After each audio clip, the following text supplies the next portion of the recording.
नमस्कार सभी को, विश्लेषण में आपका स्वागत है। हम टेस्ट नंबर 5 कर रहे थे और उसका ये दूसरा सेशन है। तो दूसरे सेशन का पहला प्रश्न आपकी स्क्रीन पे रहा, क्वेश्चन नंबर 19।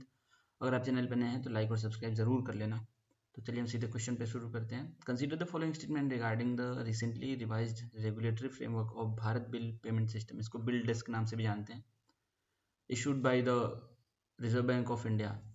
इस पर बेसिकली पेमेंट होता है हर चीज़ का, जैसे हम बिजली का बिल दे सकते हैं, पानी का बिल दे सकते हैं, गैस का, हर चीज़ का पेमेंट कर सकते हैं, रिचार्ज वगैरह कर सकते हैं। तो इसके लिए रिजर्व बैंक ऑफ इंडिया ने नया फ्रेमवर्क रिलीज किया था। तो क्वेश्चन क्या पूछा, the revised framework seeks to streamline the process of bill payments, enable greater participation and enhance customer protection. ठीक है, इसमें कोई डाउट नहीं है। RBI has revised the framework in the exercise of power conferred by the Payment and Settlement System Act of 2007। हाँ, act है, इससे ही RBI को पावर मिलता है, ये सेटलमेंट वाला। और ये जो एनपीसीआई इसको डील करता है, और इसको बनाया था 2013 में एनपीसीआई को। BBPS is an वही Bharat bill payment system is an integrated online platform that is being developed by the NPCI for all kind of bill payment. Already develop हो चुका है। तो इसका आंसर तीनों ही होना चाहिए, मुझे लगता है। देखते हैं आंसर इसका। 19th का सी, ठीक है, तीनों ही होगा। तो एक्सप्लेनेशन में तो कुछ ज़्यादा डिटेल दिया नहीं होगा मुझे लगता है, क्योंकि सेम चीज़ है। तो objective of the recently revised regulatory framework of Bharat bill payment system में देखो, ज़्यादा पार्टिसिपेशन बढ़ाने के लिए, कस्टमर प्रोटेक्शन के लिए, तो ठीक है, तो बिल्कुल बेसिक सी बात है। आरबीआई एम्पावर्ड है ये काम करने के लिए सेटलमेंट सिस्टम एक्ट ऑफ 2007 से, और ये 2013 में बना था। ठीक है, यहाँ पे दिया नहीं है, लेकिन याद रखना ये 2013 में बना था। एनपीसीआई इसको डील करता है, जितने डिजिटल पेमेंट होते हैं एनपीसीआई उसको देखता है। अगले प्रश्न में चलते हैं। The term Hume, HUME, which has been recently making headlines is related to। Cyber attack तो नहीं है, रैंसमवेयर था साइबर अटैक। क्रिप्टो करेंसी भी नहीं है, वरना सुना होता। फास्ट ब्रीडर न्यूक्लियर रिएक्टर भी नहीं है। अच्छा, ये हाँ, ये एआई का वो है, जैसे कि आपके इमोशंस को समझ के रिस्पॉन्ड कर सकता है, वो है ये ह्यूम। एक उसका भी है, जेमिनाई आता है गूगल का, तो वो तो इमोशंस को समझ के नहीं डायरेक्टली रिस्पॉन्ड करता है, जो गूगल वाला है। लेकिन ये जो ह्यूम है, इसको, ये इमोशंस को भी समझता है। ये कहीं न्यूज़ में दिखा था कुछ टाइम पहले, तो इसका यही होगा। और ट्विटर एक्स का भी आता है अपना, एक ग्रोक आता है एआई बॉट, वो उसका है। विंडोज़ का चैट जीपीटी है ही। तो ऐसे सभी अपने अपने निकालने हैं, तो वैसे ही एक ह्यूम है जो कि इमोशंस को समझ के रिस्पॉन्ड करता है। तो यही है, इसका आंसर डी होना चाहिए। एक्सप्लेनेशन देखते हैं। 20th का डी, ठीक है। ह्यूम, इसका कुछ फुल फॉर्म होगा, दिया नहीं है क्या यहाँ पे। Conversational AI with emotional intelligence, ये प्रोवाइड करता है पोएम्फेटिक रिस्पॉन्स। मतलब ये है कि जैसी बातें करेंगे आप, उससे उसमें इमोशंस के साथ वो बात करेगा आपके साथ। ये न्यूयॉर्क बेस्ड कोई रिसर्च लैब है, उसने डेवलप किया है। और इसमें कुछ इंपॉर्टेंट तो है नहीं। ह्यूमन लाइक कन्वर्सेशन, जैसे मनुष्यों के साथ हम बात करते हैं तो भावनाएं जुड़ी होती हैं, वैसे ही बात कर सकते हैं। तो ये डेंजरस भी एक तरीके से, और अकेले बात करने के लिए सही भी है। Which of the following statement best describes the significance of the Afar triangle. Afar triangle देखो वहाँ पे, जहाँ पे अरेबियन पेनिनसुला अफ्रीका से जुड़ता है ना, उसके नीचे वाला हिस्सा, जैसे ये मान लो ये सऊदी अरेबिया है, और यहाँ से ऐसे करके अफ्रीका होता है ना, ऐसे। तो यहाँ पे ये है अफार ट्रायंगल। ये मानते हैं कि यहाँ पे कुछ गतिविधि हो रही है धरती के अंदर, यहाँ पे नया समुद्र बन सकता है। ये जो अफार ट्रायंगल है, काफ़ी पॉपुलर है ये ज्योग्राफी में, अगर आपने पढ़ा होगा तो। It is an emerging geopolitical hotspot. Geopolitical hotspot नहीं है, गलत। Due to strategic location between East Africa and Arabian Peninsula. Location तो सही है, लेकिन जियोपॉलिटिकल हॉटस्पॉट नहीं है। It is a region of geological interest characterized by active tectonic plate, plate boundary and unique volcanic activity। Volcanic activity तो यहाँ पे ऐसा है नहीं, लेकिन ये सब ठीक है। Geological interest characterize by tectonic plate, तभी तो यहाँ पे समुद्र बनेगा। मतलब ऐसा मानते हैं कि ये भूमि यहाँ से अलग हो जाएगी, यहाँ पे समुद्र बन सकता है, मतलब नया ocean. It's an economic hub renowned for its thriving trade routes connecting the horn of Africa. नहीं, इकोनॉमिक से नहीं, इसका लेना देना कल्चरल लैंडमार्क भी नहीं। ये इसका आंसर भी हो जाएगा फिर, जियोलॉजिकल इंटरेस्ट वाला ही, क्योंकि यहाँ पे समुद्र बन रहा है। मैप दिया होगा तो हम देखते हैं, मैप में सही से बताया होगा। यार आपको 21st का बी आंसर, हमने बी लगाया ना इधर। हाँ बी है, ठीक है, हमने बी लगाया। तो अफार ट्रायंगल रिप्रेजेंट करता है northernmost portion of Great Rift Valley. हाँ जो देखो रिफ्ट वैली है ना, इसी को ये बताते हैं कि एक्सपेंड करे ऐसे ऐसे, ठीक है। तो ये ऐसा मानते हैं कि अफ्रीका में serve as origin for a potential new ocean within 5 to 10 million year से। कोई रहेगा तो मतलब बाद में कोई रहेगा तो नहीं, लेकिन ऐसा मान के चलने की ऐसा होगा। फायर ट्रायंगल ये रहा देखो। तो blue Nile is a river originating in the spring of lake ताना इन इथियोपिया। यहाँ से कहीं से ब्लू नाइल निकलती है, यहाँ से लेक ताना से, और ये जाके मिल जाती है खार्तूम सूडान। सूडान की कैपिटल है खार्तूम, इधर ही है कहीं। और उसके नीचे है साउथ सूडान, उसका उसका कैपिटल है जुबा करके है शायद, जुबा। हाँ, अगले क्वेश्चन पे चलते हैं। साउथ सूडान और सूडान दोनों एक ही था, फिर वो रिलीजन के बेसिस पे बंट गया। तो साउथ सूडान अभी क्रिश्चियनिटी फॉलो करता है, और जो सूडान है वो इस्लाम फॉलो करता है। Consider the following parts of the Sarnath lion capital: lotus bell base, a drum on the bell base with 4 animals proceeding clockwise. ठीक है, ये सारनाथ म्यूजियम में आपको मिल जाएगा, बनारस में है, जो मतलब बनारस के पास में सारनाथ है, जहाँ पे भगवान बुद्ध ने अपना पहला उपदेश दिया था 5 लोगों को। तो बिल्कुल एंट्रेंस पे ही रखा हुआ है, मतलब म्यूजियम में घुसते ही सामने ही है। तो ये ठीक है, ये भी सही है। और the figure of 4 majestic adores land, ठीक है, यही तो होता है ऐसे, लैंड कैपिटल में यही तो रहता है ऐसे।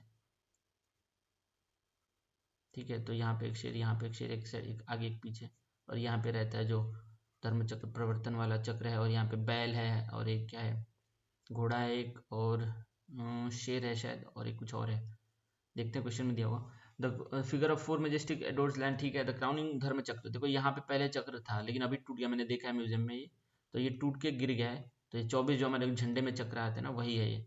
तो ये टूट के गिर गया, तो इसको साइड में रखा हुआ इन्होंने ऐसे पैनल बना के, और उसमें भी जो 24 तिल्लियाँ होती है सभी नहीं है, कुछ टूटे हुए हैं, तो वो मिसिंग भी हैं कुछ कुछ part.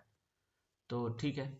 How many of the above parts are included in the adopted national emblem of independent India? तो एम्ब्लेम में हमारे तो नीचे वाला जो शेफ्ट है ना, जैसे लोटस वाला, ये वाला हिस्सा हमारे में नहीं है, और नीचे का खंभा भी नहीं है, और ऊपर का क्राउन भी नहीं है, तो सिर्फ इतना वाला हिस्सा है हमारे में नेशनल एम्ब्लेम में।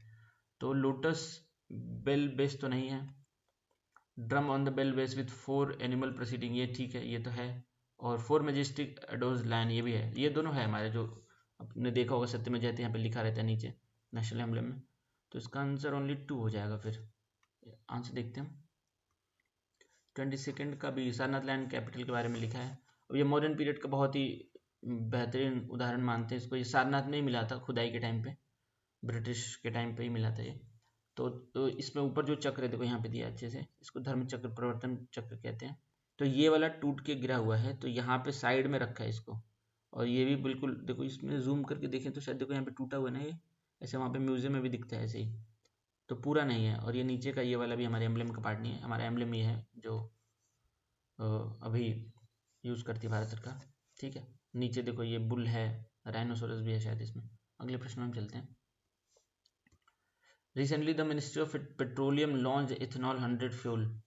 अब इसको मिक्स कर दिया होगा, इसलिए 100 फ्यूल कर दिया, मतलब इसमें मिक्स करके बनाते हैं ना पेट्रोल के साथ इथेनॉल, ब्लेंडिंग करते हैं। इन this context consider the following statement regarding ethanol 100 fuel. It contains not less than 99% ethanol. 99% कुछ बहुत ज़्यादा हो जा रहा है, मुझे पता नहीं है श्योर, लेकिन ज़्यादा लग रहा है, ये बहुत ज़्यादा है। It has low octane number as compared to traditional petrol due to high amount of blended ethanol. अगर high amount of blended ethanol है तो ऑक्टेन नंबर ज़्यादा होगा। ऑक्टेन नंबर वही होता है जैसे कि जो फ्यूल की एबिलिटी होती है ना, कि कितने देर तक कंप्रेशन को सह सकता है बिना उसमें आग लगे, डेटोनेट हुए, उसको हम ऑक्टेन नंबर कहते हैं। एक ऑक्टेन नंबर होता है, एक सीटेन नंबर होता है। तो यूजुअली हम पेट्रोल के लिए ऑक्टेन नंबर का यूज़ करते हैं, डीजल के लिए सीटेन नंबर का यूज़ करते हैं। ठीक है, तो जो ऑक्टेन नंबर होता है वो ये दिखाता है कि कितनी देर तक बिना इग्नाइट हुए पेट्रोल झेल सकता है, उसकी क्षमता। तो अगर ऑक्टेन नंबर ज़्यादा होगा, इथेनॉल ब्लेंडिंग ज़्यादा होगी, तो ऑक्टेन नंबर ज़्यादा होगा, लो नहीं होगा। तो ये गलत है आपका, और ये पढ़ के गलत लग रहा है क्योंकि 99% बहुत ज़्यादा लग रहा है, तो शायद इसका आंसर डी होना चाहिए। एक्सप्लेनेशन देखते हैं। 23 का डी, ठीक है, डी ही है इसका आंसर। तो पेट्रोलियम मिनिस्ट्री ने इथेनॉल 100 फ्यूल लॉन्च किया है। ये 100 क्लीनर फ्यूल है क्योंकि मतलब इथेनॉल ब्लेंडिंग है, तो इसको ब्लेंड किया जाता है अल्कोहल के साथ, इथेनॉल के साथ 90 to 94%, फिर भी ज़्यादा ही है ये भी, लेकिन है 99 से तो कम है ना। ठीक है, तो उस ट्रिक से हमारा ये हो जाता। और 4-5% इसमें मोटर स्पिरिट डालते हैं और फिर कलर वगैरह डाल देते होंगे। ठीक है, अब ट्रेडिशनल फ्यूल होते हैं जो डीजल और पेट्रोल, इसका ऑक्टेन नंबर 85 से 95 होता है, लेकिन अगर बिल्डिंग कर दें तो 100 से 105 हो जाता है। ऑक्टेन नंबर वही कितने देर तक झेल सकता है फ्यूल, उसी को एक्सीटेन नंबर भी होता है, ये भी मतलब पढ़ लेना अलग से चाहो तो, यहाँ पे दिया नहीं उसके बारे में। Ethanol 100 will produce lower emission of green houses, हाँ क्योंकि ये क्लीनर फ्यूल है तो कम एमिशन करेगा ही, ठीक है, इसलिए तो सरकार इथेनॉल ब्लेंडिंग अभी सीधे भारत 4 स्टेज से 6 पे आ गए थे। With reference to economic life under Delhi Sultanate consider the following statement. अब दिल्ली सल्तनत की बात कर रहे हैं उस टाइम पे, the overland trade with central and west Asia was in the hand of Multanis. West Asia वाला ट्रेड मुल्तानीज का, आज के पाकिस्तान वाला है जो, इससे वहाँ पे मुल्तान है, ठीक है, पता नहीं, देखते हैं। The Anhilwara and Cambay emerged as the important cities in the western part of the subcontinent. Anhilwara नाम सुना सुना तो लग रहा है। कैम्बे जो आज का गुजरात है ना, खंबात, उसी को शायद कहते हैं Cambay, gulf of Cambay Khambhat वही है शायद। और अहिलवारा भी गुजरात में ही है आज के, शायद उधर यार गिरवाले जंगल के आसपास में शायद अहिलवारा, तो मतलब ये दोनों गुजरात में है जहाँ तक मुझे याद आ रहा है। Emerge as important cities in the western part of the subcontinent, ठीक है, ये सही हो सकता है। Hindus traders like Gujaratis and Marwadis were excluded from India's overseas trade and became impoverished। नहीं, मारवाड़ीज तो हमेशा से ही पैसे वाले हैं, impoverished तो होंगे नहीं, ये गलत है। तो और ये एक्सक्लूडेड भी नहीं थे ट्रेड से, तो ये ऐसे ही गलत है, मतलब ये वाला गलत है, ये वाला सही है। और पहले के विषय में मुझे श्योर नहीं है, तो इस पे तो इसको तो क्वेश्चन को मैं करता नहीं, देख लेता हूँ आंसर इसका। तो ये तो मतलब तीसरा तो श्योर शॉर्ट गलत है, तो ये हमारा गलत हो गया, क्योंकि एक तो सही है और ये भी गलत हो गया, इस दोनों में से कोई आंसर होगा। देखते हैं आंसर। 24th का ये मतलब कोई एक ऑप्शन सही है, कौन सा सही है वो हम देख लेते हैं। विद कंसिडरेशन ऑफ दिल्ली सल्तनत the improvement of the communication and the establishment of sound currency system, मतलब करेंसी बढ़ गया तो उसके बाद से सिल्वर, देखो सिल्वर जो सिक्का होता था उसको टांका कहते थे, और कॉपर वाले को दिरहम कहते हैं। दरहम आज भी होता है, यूएई की जो करेंसी है उसको दिरहम ही कहते हैं आज भी, मतलब उससे इसका कोई लेना देना नहीं, बस बता रहा हूँ as a fact. There was definite growth of trade in the country, मतलब जब सिक्का, जब आपका पहले बार्टर सिस्टम से अगर सिक्के पे आते हैं तो करेंसी में लेन देन बढ़ेगा, जैसे डिजिटल में भी चले गए तो जो जितना बड़ी मैकेनिज्म हो उतना ट्रेड अच्छा होगा। This was marked by the growth of town and town life. Ibn Battuta call Delhi as the largest city in the eastern part of Islamic world, जैसे इस्लामिक वर्ल्ड जो मिडिल ईस्ट वेस्ट एशिया वाला हिस्सा, उसके बाद east में सबसे बड़ा शहर था दिल्ली उस टाइम पे, ठीक है। और the important cities of the times Lahore Multan दोनों आज के पाकिस्तान में है। कारा एंड लखनऊती, लखनऊ को ही कहते थे पहले, कारा पता नहीं क्या है, मुझे नहीं पता इसका। अहिलवारा देखो पाटन गुजरात में ही है। कैम्बे खंबात, खंबात ही होगा ये जहाँ तक मुझे लगता है। तो इसमें देखना क्या था, स्टेटमेंट 1 करेक्ट है हमारा। मेन बात यह है कि हाँ मतलब मुल्तानी जो थे वही हैंडल कर रहे थे, ठीक है, मोस्टली हिंदूज थे वो, इंक्लूडेड मुस्लिम ऑल्सो, लेकिन मोस्टली हिंदूज थे। और जो तीसरा स्टेटमेंट था गुजराती एंड मारवाड़ी, ये तो पता ही था कि ये गरीब नहीं हुए थे, ये तो काफ़ी पैसे वाले थे, एक्सट्रीमली वेल्दी लोग थे, अभी भी हैं, और ये मंदिर बहुत ज़्यादा बनवाए थे, तो सही है। चलो अगले प्रश्न में हम चलते हैं। एक ही क्वेश्चन में डालता हूँ मुल्तान वाले में ही प्रश्न ऑप्शन में। Consider the following religious unrest in India, growth of trade and commerce and superstitious belief and mantras. तो इसमें से कौन कौन सा क्या पूछा है। Which of the following were the cause of the rise in Jainism and Buddhism in the 6th century BC. तो अनरेस्ट, हाँ ये कारण था। Growth of trade and commerce, ये भी था, क्योंकि व्यापारी लोग मतलब ब्राह्मणिकल डोमिनेशन जो थी उसमें ये उसमें आते थे ना, ब्राह्मण क्षत्रिय वैश्य में आते थे ये लोग, तो मतलब इनका व्यापारी लोग ज़्यादातर जैनिज्म बुद्धिज्म को फॉलो करने लगे थे उस टाइम पे। और सुपरस्टिशियस बिलीफ एंड मंत्रस, ये भी था कि आपको ये करना होगा, ये धर्म कर्म कांड बहुत ज़्यादा थे, तो उससे भी लोग परेशान हो गए थे। और रिलीजियस अनरेस्ट था ही, मतलब विरोध होता था, तो ये तीनों ही कारण है इसके, बुद्धिज्म जैनिज्म के फ्लरिश होने का उस टाइम पे। 20, ये तो एनसीईआरटी के बुद्धिज्म जैनिज्म वाले चैप्टर में मिल जाएगा आपको, पुरानी वाली एनसीईआरटी में। तो causes of the rise of Jainism Buddhism, rigid caste system, ये तो समस्या थी। इकोनॉमिक फैक्टर्स थे ही, वैश्य, देखो Vaishya to look new religion that would offer them alternative, क्योंकि जो वर्तमान में समस्या थी वो उसमें उनका मतलब उनको उतना सही नहीं था, और पैसे भी कमाते वही सबसे ज़्यादा। रिचुअल्स एंड सेक्रीफाइसेस, ये था ही, बहुत कर्मकांड था। और टीचिंग्स ऑफ उपनिषद में भी कुछ ऐसी बातें थी जिससे लोगों को परेशानी रही होगी। Complex ritual emphasis, material life, अब लोग material life, new material life created confusion in society, earlier simple life appeal to the many, मतलब अब मटेरियल लाइफ से थोड़ा हटना था, तो बुद्धिज्म जैनिज्म वो भी वहाँ पे उनको सोलेज देता था। और लोगों की कॉमन भाषा भी बुद्धिज्म फॉलो करता था, प्राकृत और पाली। और ये जो ब्राह्मणिकल डोमिनेंस था उस टाइम पे संस्कृत को ज़्यादा प्रचार करते थे लोग, तो इसलिए थोड़ा। Recently the supreme court observed that advisory board under preventive detention laws are not rubber stamps। ये करंट अफेयर का क्वेश्चन है। For the government in this context consider the following statement with reference to the preventive detention। preventive detention उसको कहते हैं जैसे कि अगर सरकार पहले भांप लेती है कि ये कोई सामाजिक संतुलन बिगाड़ सकते हैं, दिक्कत कर सकते हैं लॉ एंड ऑर्डर में, तो पहले ही पकड़ लेती है, उसको प्रिवेंटिव डिटेंशन कहते हैं। Only parliament can make law on preventive detention under article 22 of the Indian constitution. Parliament ही बना सकती है तो ठीक है, लेकिन ये शायद कॉन्करेंट लिस्ट में है प्रिवेंटिव डिटेंशन, जहाँ तक मुझे याद।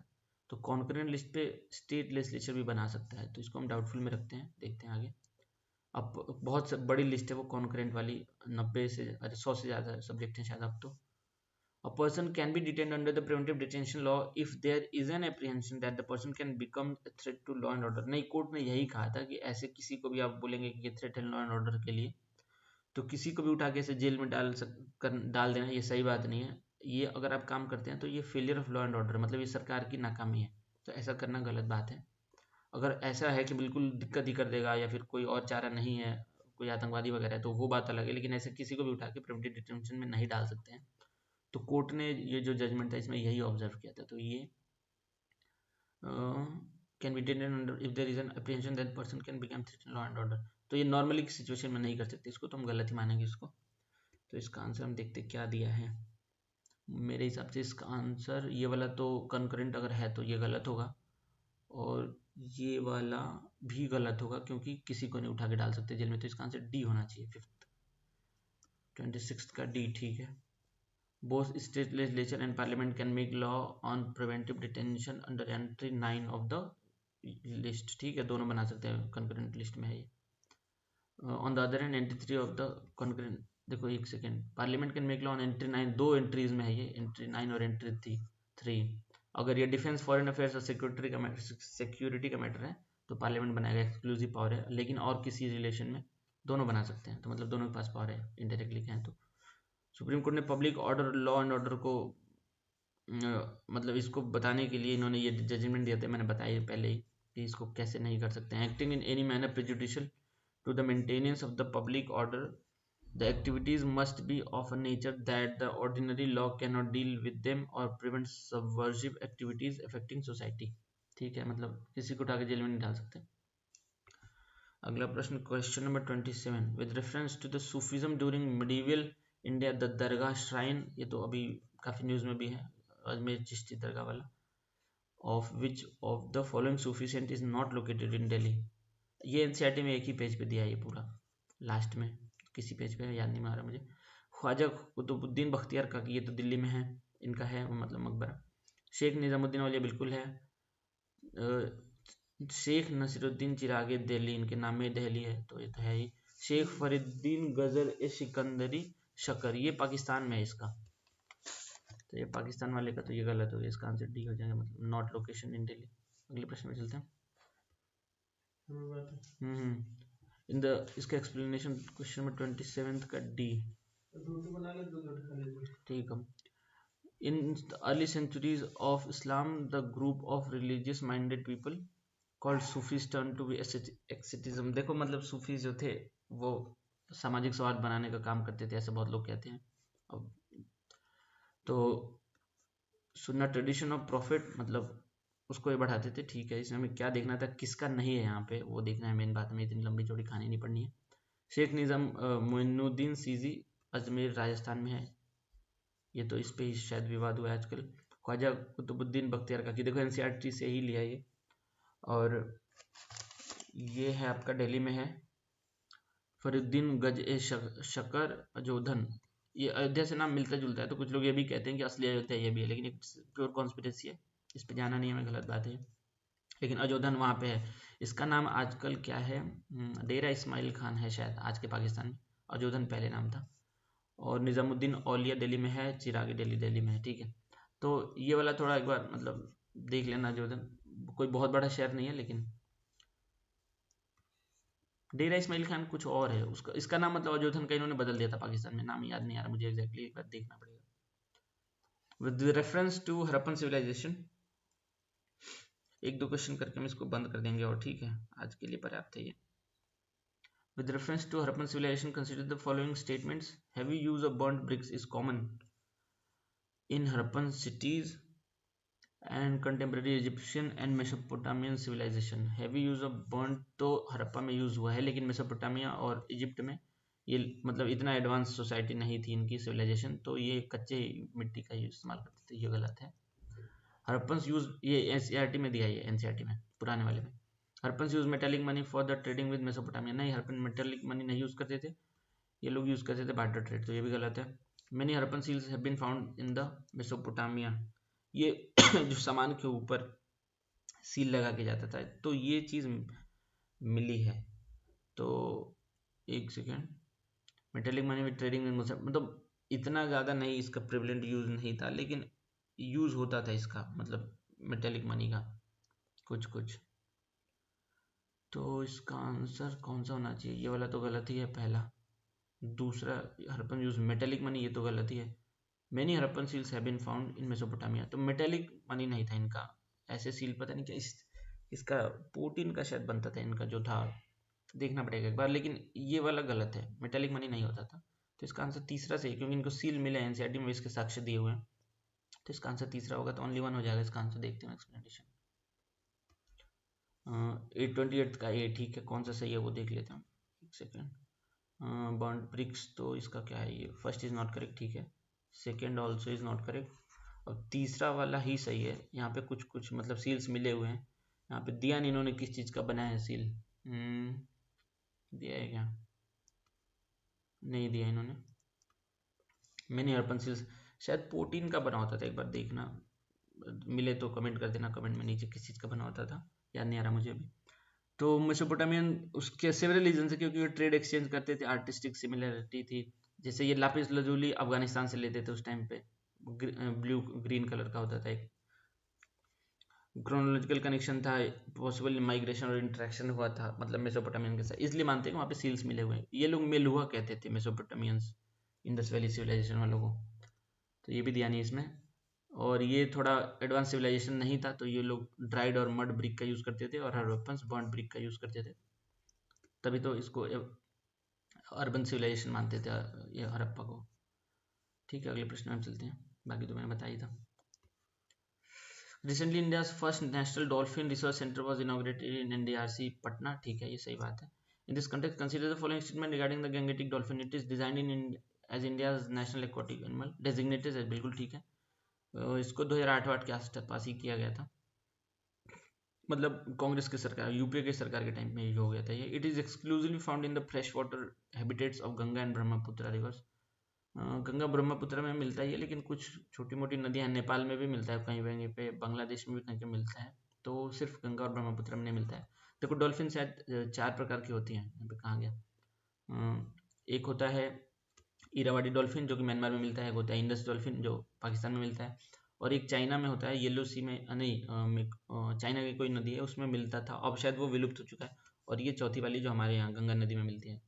तो ये 4 प्रकार के डॉल्फिन होता है। एक कुछ मतलब ऐसा कहा जाता है कि अमेजन नदी में भी शायद होता था पहले, अभी नहीं, मतलब मेजरली 4 ही होते हैं, तो ये भी जानने वाली बात है। It is characterize as critically endangered on IUCN red list, critically endangered नहीं है, एंडेंजर्ड है मतलब, और शेड्यूल 1 में है WPA एक्ट में, तो ये क्रिटिकली एंडेंजर्ड नहीं है, एंडेंजर्ड है, मतलब खतरा है इसको लेकिन थोड़ा कम है। तो इसका आंसर कौन सा हो जाएगा, इसका आंसर हो जाएगा ए हो जाएगा, इसका आंसर ओनली 1 हो जाएगा।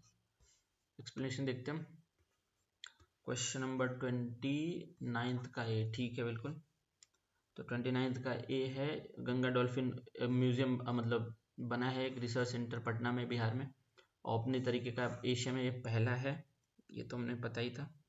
और क्या देखने वाली बात है इसमें, इंडियाज नेशनल एक्वाटिक एनिमल है, और fresh water dolphin species in the world but is also found in the brackish water of Sundarban estuary, ठीक है, सुंदरबन में भी मिलता है। The species faces A precarious conservation status, मतलब ये अपेंडिक्स 1 में है, कंजर्वेशन साइट्स के उसमें अपेंडिक्स में, और IUCN के इंडेंजर्ड कैटेगरी में है, और WPA के शेड्यूल 1 में। शेड्यूल 1 सबसे बड़ा प्रोटेक्शन होता है। अच्छा हाँ, ये देखो, ये इसको सूस भी कहते हैं उत्तर प्रदेश बिहार में, अगर आपको पता होगा तो इसको यहाँ पे सूस भी लिखा है, सूस भी कहते हैं। आपको नदी किनारे नदी में दिख भी जाएगा, कहीं प्रयागराज या बनारस वगैरह आसपास यहाँ पे जाएंगे बिहार वगैरह में, तो कभी कभी ये दिख भी जाती है डॉल्फिन, ऐसे उड़ते हुए, मतलब निकलते हुए ऐसे। अगले प्रश्न में चलते हैं। With reference to the history of India consider the following pairs. ये वाला करके हम बंद कर देंगे, ठीक है। 30 क्वेश्चन हो गए। अगले में बाकी continue. With reference to history of India, देखो महाजनपद और कैपिटल 16 थे ना शायद उस टाइम पे टोटल। ये हमें मतलब याद होने ही चाहिए कैसे भी। तो देखो इसको हम एलिमिनेशन से भी कर लेंगे। देखो मत्स्य का तो विराट कोहली मैंने ऐसे याद किया था, ये राजस्थान वाला रीजन है, ठीक है, तो ये सही है हमारा। और वत्स का शायद, वत्स का कौशल था या कंबोज था, वत्स का नहीं, उत्तर प्रदेश में ये केस यार, कौशाम्बी था, वत्स का कौशाम्बी है, काम्पिल्य नहीं है, वत्स का कौशाम्बी है, तो ये गलत हो गया हमारा। और छेदी ये हमारा वहाँ पर छेदी MP वाला रीजन आता है ये, तो शुक्तिमती इसका कैपिटल था, ये ठीक है छेदी वाला, और मत्स्य वाला ठीक है, तो दूसरा गलत है हमारा, तो इसको ओनली 2 हो जाएगा आंसर। देखते हैं आंसर क्या दिया है। 30th का बी आंसर होना चाहिए, ठीक है 30th का बी ठीक है। महाजनपद पावरफुल, देखो जब मौर्य एम्पायर का खत्म होता है उसके बाद अलग अलग महाजनपद बनते हैं, तो उसमें नहीं सॉरी, मतलब मगध भी था उसमें ना, मगध सबसे शक्तिशाली था, तो ये बहुत ही मतलब इम्पोर्टेंट है। 6th to 4th century BC में ये बनते हैं। तो उसमें काशी था, एक कौशल था, काशी की राजधानी वाराणसी है तो पता ही होता है सबको। कौशल का अयोध्या होता है, ये भगवान श्री राम का जन्मभूमि वाला यही है। और अंग कैपिटल चंपा, ये बिहार वाला रीजन है, बिहार वेस्ट बंगाल। और मगध राजगीर पाटलिपुत्र ये सबसे इम्पोर्टेंट यही है मगध, इसी को ही हम पढ़ते हैं ज़्यादातर। वज्जी वैशाली ये भी बिहार में है। मल्ल कुशीनगर आज के देवरिया उत्तर प्रदेश के आसपास में है। यहीं पे पावापुरी है, वहीं पे भगवान बुद्ध ने अटेन किया। पावापुरी में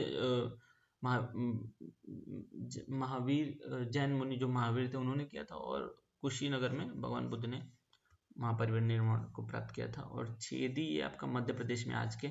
वत्स ये तो कौशाम्बी बताई मैंने, उत्तर प्रदेश में ये भी। कुरुक्षेत्र इंद्रप्रस्थ दिल्ली वाला हिस्सा। पांचाल काम्पिल्य भी उत्तर प्रदेश में है।